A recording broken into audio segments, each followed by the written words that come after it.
Let's make the famous Korean bulgogi. We need a Korean pear. They're usually available during the fall and winter. If you're cooking during the off-seasons, you can replace with a Basque pear.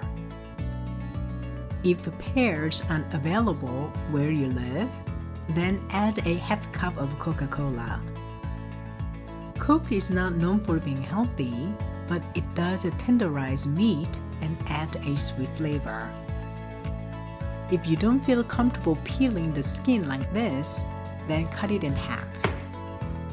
We only need half of it for cooking. You can eat the other half. They're sweet, juicy, and delicious. Cut off the core, then chop off the skin. The skin is pretty tough, so we do need to peel it first. Roughly chop. We need half a medium onion. Put them all in a blender. Add a quarter cup of water and blend. Strain through a sieve. Add 3 tablespoons of packed brown sugar, 2 tablespoons of sesame oil, 4 tablespoons of low-sodium soy sauce. Oh, we also need garlic. Grate 2 teaspoons of garlic. Add all into a bowl and mix together.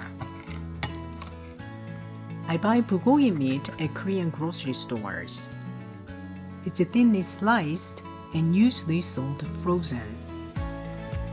Thaw it out and slice into bite-sized pieces. This is 1.5 pounds of ribeye bulgogi meat. Do you see some ice? When there is a little bit of ice, it's easier to slice.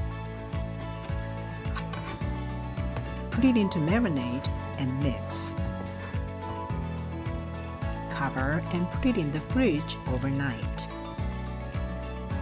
Take out the meat 30 minutes before cooking. Heat up a pan on medium-high heat. Put the meat in.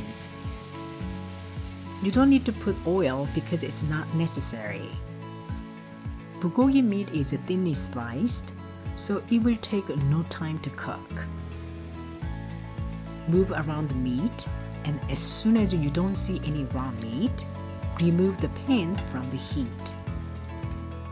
Serve with sautéed vegetables and rice. Garnish with microgreens. Bon appetit!